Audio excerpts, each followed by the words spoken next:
Hey, what's up? I'm Tiffany K, and this is... Wait a second. Oh, you know what? When you don't wear your name tag, I forget which one is which. I'm Johnny. I'm Tiffany K. You can't figure that one out. No, I know. I must mean I'm Johnny Marks. Oh, okay. There we go. So we review our movies every week here. We do Marks in the morning at 6 to 9 on K98.5. And Tiffany and I swap movies on Fridays and review them on Mondays. Well, this has been kind of a crazy week with me being gone for a week or so we're going to do it now. Tiffany, what movie did I give you? You gave me Catch Me If You Can. Yeah, and what movie did you give me? I gave him I Am Wrath. That's right, John Travolta. And who is in I Am Wrath? Me! You just said John Travolta, and I was like, you just said it. No, there's somebody else. I am in the very beginning part, which Johnny didn't see. I'm kind of upset by this. I didn't think I was looking for you. And I told him to look for something, and then you... Yeah, very specific. Very specific. But I am in the very beginning part as like a protester, as an extra. So you have to go back now and watch it to figure out where I'm at. You were protesting with the big crime wave and the governor's pipeline thing. Which is normal for me. yeah, Tiffany is always out protesting. The other day, she protested some new Chris Stapleton song. Obviously. Because I wanted to protest something. So, there was nothing else left to protest.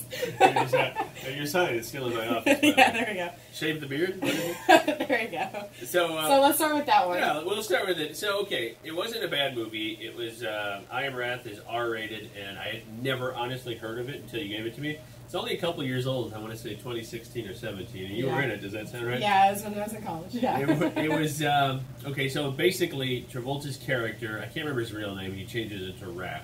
Yeah. Ends up watching his wife die. She gets stabbed. I think they're coming out of an airport or something, and it's a crime wave in Columbus. I think it takes place. Yeah, it's supposed to take place in Columbus, Ohio. Fun fact, that parking lot she gets stabbed in is actually under the State House. Oh, so that's legit in Columbus, too? Yeah, that's legit in Columbus. They shot a lot of this movie in Columbus. Well, anyway, she dies. The police are kind of corrupt. The town is full of crime, including the PD.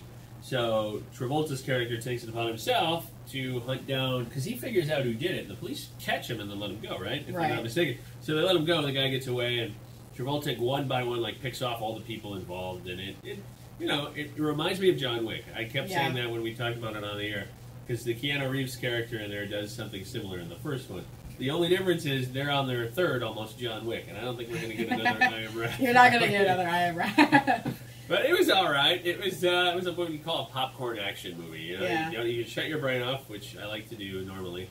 Yeah, it's my. I like giving you the random movies you never hear of. I've never heard of this movie, even though that is. But they're actually pretty okay. Pretty okay. I'm ready with my kernels. I'll save it till the end. Let's talk about Catch Me If You Can. Catch Me If You Can. An Oscar-winning movie. You know what? Stop. Calm down. Catch Me If You Can had Leonardo DiCaprio. Mm-hmm. And... Tom Hanks is in that one. Yeah, Tom Hanks is in it. Basically, the backstory of it is this kid ends up becoming, the best bank frauder, basically, that they've seen, who... just goes around to different areas and becomes different jobs. He becomes an airline pilot, but is a fraud about it. He doesn't actually do it, and then starts changing checks so that he can get paid through that.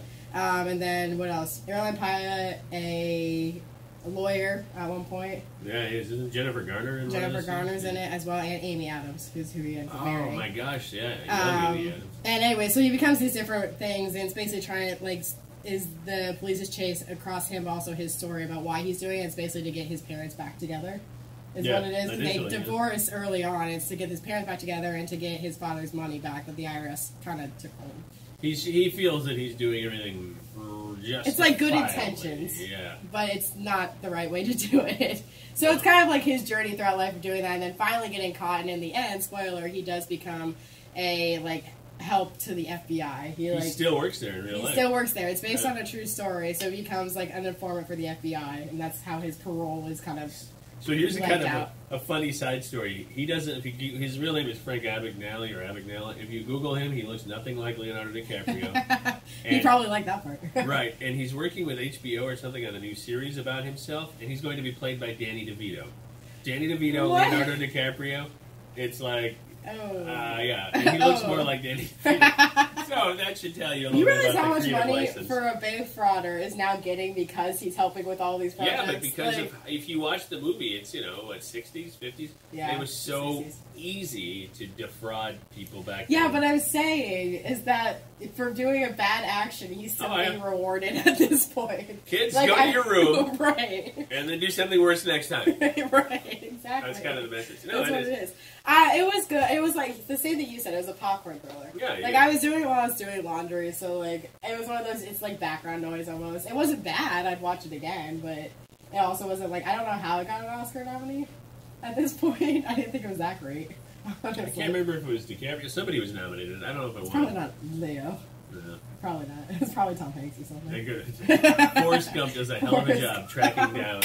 Good job, Forrest Gump. That'll be the next movie. Life is like a box of prisoners.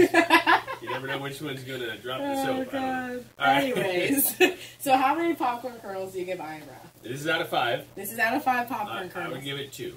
You give it 2? Okay. 2. How many would you give Catch Me If You Can? I actually would give it 2 as well. Oh, wow. We really liked each other's movies this week. Do we ever? Like, I don't think we've gotten to 5 yet. There was one week we both had 4 or something. That's true. We gotta get to 5. Yeah, it'll happen. Well, if you want to check out those movies, you can let us know below and let us know what you think of it. Give us your popcorn kernels. I'm going to put a link just because you like to do that. Yeah.